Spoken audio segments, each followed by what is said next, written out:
नमस्कार, मी अमोल किनोळकर।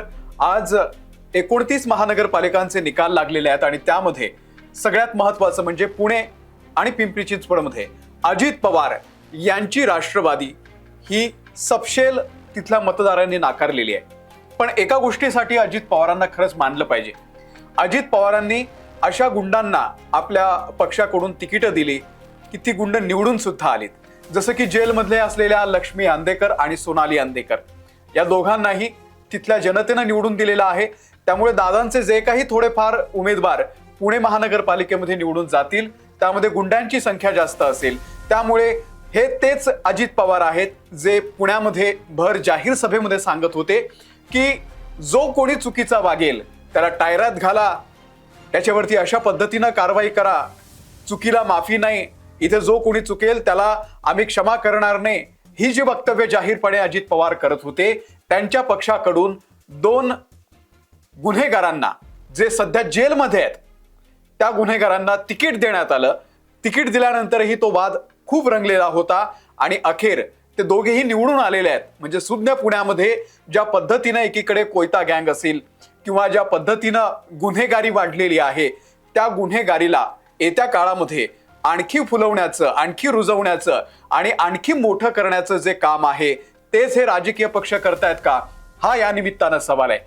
अजित पवार यांच्या पक्षाकडून सोनाली अंदेकर आणि लक्ष्मी अंदेकर यांना तिकीट देण्यात आलेलं होतं। प्रभाग क्रमांक 23 मधून सोनाली आणि लक्ष्मी अंदेकर हे राष्ट्रवादीच्या तिकिटावरती निवडून आलेले आहेत। या दोघींचाही निकाल आज समोर आला। सोनाली अंदेकरसह लक्ष्मी अंदेकर या दोघींचाही विजय झालेला आहे। त्यांनी जेव्हा तिकीट आपलं एबी फॉर्म भरण्यासाठी त्या जेव्हा आलेल्या होत्या भवानी पेठ मधल्या कार्यालयामध्ये तेव्हा सुद्धा मोठा वादंग झालेला होता। पोलीस सगळ्या प्रोटेक्शन मध्ये त्यांना त्या ठिकाणी नेण्यात आलं आणि त्यानंतर त्यांनी जो अर्ज भरला त्याच्यानंतर पुण्यातल्या गुन्हेगारीची चर्चा झाली की कशा पद्धतीनं एकीकडे पुण्यामध्ये बोकाळलेली जी गुन्हेगारी आहे तर दुसरीकडे एका राजकीय पक्षाकडून अशा पद्धतीनं जेलमध्ये असलेल्या आणि ते सुद्धा गंभीर गुन्ह्यात अटकेत असलेल्या 2 महिला गुन्हेगारांना या पद्धतीनं तिकीट दिलं गेलं आणि मग नंतर त्या निवडून सुद्धा आलेल्या आहेत। त्यामुळे पुण्याचं येतं भविष्य कसं असणार आहे ते नव्यानं सांगण्याची गरज नाहीये। या प्रभागामधून शिवसेनेचे नेते आणि माजी आमदार रवींद्र धंगेकर आणि त्यांच्या पत्नी प्रतिभा धंगेकर हे देखील निवडणुकीच्या रिंगणात होते, मात्र त्यांचा पराभव झालेला आहे। 1 जागा अजित पवार यांच्या पक्षाला मिळालेली आहे तर 3 जागा भाजपनं जिंकलेल्या आहेत। तुरुंगातून निवडणूक लढणाऱ्या सोनाली अंदेकर आणि लक्ष्मी अंदेकर या दोघेही विजयी झालेल्या आहेत। प्रभाग क्रमांक 23 मधून या दोघी जणी निवडणुकीच्या रिंगणामध्ये होत्या। सोनाली अंदेकर यांना पोस्टल मतं 7 मिळाली तर लक्ष्मी अंदेकर यांना 8 मतं मिळालेली आहेत। आता पोस्टल मतं देण्याचा जो अधिकार आहे तो साधारणतः फक्त सरकारी कर्मचाऱ्यांना आणि त्याशिवाय जे अतिशय दुर्धर आजारी आहेत अशा व्यक्तींनाच निवडणूक मध्ये पोस्टल मतदान करण्याचा अधिकार असतो आणि पूर्व परवानगीनं मेडिकल ग्राउंडवरती पोस्टल मतं देण्याचा अधिकार असतो। त्यामुळे ती एक खूप किचकट प्रक्रिया आहे आणि त्यामुळे तुरुंगामध्ये निवडणूक लढणाऱ्या या दोन्ही अंदेकर महिलांना 7 आणि 8 ही जी मतं मिळालेली आहेत, म्हणजे सोनाली अंदेकरांना 7 आणि लक्ष्मी अंदेकर यांना 8 मतं मिळालेली आहेत, ती या सरकारी कर्मचाऱ्यांनीच दिलेली असावीत असं सुद्धा बोललं जात आहे। सोनाली अंदेकर प्रभाग क्रमांक 23 मधून विजयी झालेल्या आहेत। रवींद्र धंगेकरांच्या पत्नी प्रतिभा धंगेकर यांचा त्यांनी पराभव केलेला आहे। सोनाली अंदेकर कोण आहेत तर या अंदेकर माजी नगरसेवक वनराज अंदेकर यांच्या पत्नी आहेत आणि वनराज अंदेकर सध्या नाही आहेत कारण या सगळ्या टोळी युद्धाचा ते बळी आहेत। जे पुण्यामध्ये अनेक टोळ्या आहेत त्या टोळ्यांमध्ये अंदेकर टोळी सुद्धा आहे। गजा मारण्याची एक टोळी आहे, गजा मारण्याच्या पत्नीला सुद्धा याच अजित पवारांनी निवडणुकीच्या रिंगणामध्ये उतरवलेलं होतं। राज्यामध्ये अजित पवार हे खरं तर उपमुख्यमंत्री आहेत, एका मोठ्या पदावरती आहेत। सध्या राज्यामधली जी परिस्थिती आहे की राज्यामधली सोडा तर खास करून पुण्यातली जर परिस्थिती आपण बघितली तर पुण्यामध्ये रोज दिवसाढवळ्या किती भयानक अशा पद्धतीचे गुन्हे घडतायत आणि या सगळ्या गुन्ह्यांना कुठेतरी राजकीय पाठबळ असल्याशिवाय या सगळ्या गोष्टी होऊ शकत नाही आणि तेच आज पुण्यामध्ये आपल्याला दिसतंय। लक्ष्मी अंदेकर आणि सोनाली अंदेकर या दोघांचाही विजय झालेला आहे.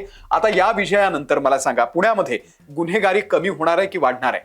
अजित पवार हे एकीकडे म्हणतात की जो कुणी चुकीचा वागेल त्याला टायरामध्ये घाला, त्याला फिरवा, त्याला हे करा, त्याला किती करा, आणि तुम्ही स्वतः उमेदवाऱ्या देता आणि तुम्ही स्वतः त्यांना निवडून आणता. अतिशय तगडा इतिहास होता या सगळ्यांना, या अंदेकर टोळीला गुन्हेगारीचा इतिहास आहे.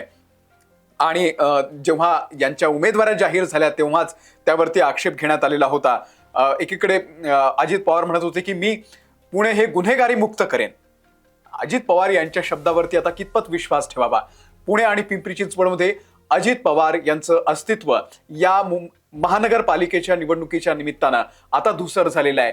पण ठीक आहे, तरी सुद्धा अजित पवार हे या गुन्हेगारी टोळीचे नायक ठरलेले आहेत असं म्हणायला हरकत नाहीये. अजित पवारांनी ज्या गुन्हेगारांना तिकीट दिलं ते गुन्हेगार निवडून आलेले आहेत, त्यामुळे त्या गुन्हेगारांनीच अजित पवारांची एक प्रकारे शान राखलेली आहे असं म्हणायला हरकत नाहीये. अतिशय तोकड्या जागा म्हणजे पूर्णतः ताकद लावून अजित पवार आणि शरद पवार हे दोघेही एकत्र येऊन पुण्यामध्ये लढले, पण पुणेकरांनी त्यांना सपशेल नाकारलेला आहे. सपशेल त्यांचा पवारांची जी इतक्या वर्षापासूनची जी पुण्याचा जो त्यांचा गड होता तो गड भाजपने ढासळून टाकलेला आहे. बंडू अंदेकर आणि त्यांच्या कुटुंबातील लक्ष्मी उदयकांत अंदेकर आणि सोनाली वनराज अंदेकर या निवडणुकीमध्ये त्यांना जेव्हा निवडणूक लढायची होती तेव्हा न्यायालयाने त्यांना सशर्त परवानगी दिलेली होती. आणि त्यानंतर लक्ष्मी अंदेकर आणि सोनाली अंदेकर यांनी 27 डिसेंबर रोजी उमेदवारी अर्ज दाखल केला. बंडू अंदेकरला उमेदवारी अर्ज दाखल करताना त्याची मिरवणूक, त्यानंतर भाषण, घोषणाबाजी करायला कोर्टानं मनाई केलेली होती. सोनाली अंदेकर आणि लक्ष्मी अंदेकर हे देखील 5,40,00,000 खंडणी प्रकरणामध्ये जेलमध्ये आहेत. म्हणजे हे किती भयानक आहे बघा. एकीकडे आयुष कोमकर प्रकरण तुम्ही सर्च करून बघा गुगलवरती, मला फार सांगता येत नाही, ते प्रकरण तुम्ही बघा. वनराज अंदेकर यांच्यासोबत काय झालं ते बघा, आणि हे खंडणीचं प्रकरण. हे सगळा एवढा गुन्हेगारीचा इतिहास असलेल्या या अंदेकर कुटुंबातील या 2 उमेदवाऱ्या दिल्या आणि ते दोघेही निवडून येतात पुण्यामध्ये. अजित पवार पुढच्या काळामध्ये कशा पद्धतीनं पुण्यातली गुन्हेगारी संपवणार आहेत तोच मोठा प्रश्न आहे. गजा मारणे यांच्या पत्नीला सुद्धा उमेदवारी दिलेली आहे. गँग संपवणार म्हणणारे हे अजित पवार, अशा पद्धतीनं हे पुण्यामध्ये हे नेमकं कोणतं राजकारण आहे ते सगळं आपल्याला समजलं पाहिजे. मुरलीधर मोहोळ यांनी जेव्हा पत्रकार परिषदेमधून या सगळ्या अजित पवारांनी दिलेल्या ज्या गुन्हेगारी प्रवृत्तीच्या लोकांच्या उमेदवारी संदर्भात प्रश्न विचारला तेव्हा मुरलीधर मोहोळ म्हणाले की अजित पवारांच्या कत्तीमध्ये आणि करणीमध्ये फार फरक आहे. तर आता जेव्हा अजित पवारांना हा प्रश्न विचारला गेला की मुरलीधर मोहोळ असं म्हणतात, तेव्हा अजित पवार म्हणतात त्यांनी किती गुन्हेगारांना उमेदवाऱ्या दिल्या ते आम्ही सांगायचं का? म्हणजे एकमेकांकडे किती गुन्हेगारांना आम्ही उमेदवाऱ्या दिलेल्या आहेत याची एक प्रकारे या ठिकाणी कॉम्पिटिशन लागलेली होती का पुण्यामध्ये? तुम्ही एका संवैधानिक पदावरती आहात, मुरलीधर मोहोळ एका संविधानिक पदावरती आहेत, ते केंद्रामध्ये मंत्री आहेत, आणि दोघेही भांडतायत कशावरून? तर पुण्यात या गुन्हेगारी उमेदवारांवरून. हेच सगळ्यात मोठं दुर्दैव आहे पुणेकरांचं. कोयता गँग त्या ठिकाणी बोकाळलेली आहे. गुंडगिरी, बापू नायर सारख्या लोकांना सुद्धा या ठिकाणी उमेदवाऱ्या दिल्या जात आहेत. गजा मारण्याच्या बायकोला उमेदवारी दिली जातीये. त्यासोबतच आपण बघितलं की अंदेकरांना उमेदवारी दिली जातीये. पुण्याचं भविष्य नेमकं काय असणार आहे ते पुणेकरांनी ठरवावं. अजित पवार यांनी सुद्धा पुढच्या काळामध्ये राजकारण करताना पुण्यातल्या गुन्हेगारीबद्दल कितपत बोलावं हे सुद्धा आता पुणेकरांनी ठरवलं पाहिजे. या व्हिडिओमध्ये इथेच थांबतोय. धन्यवाद.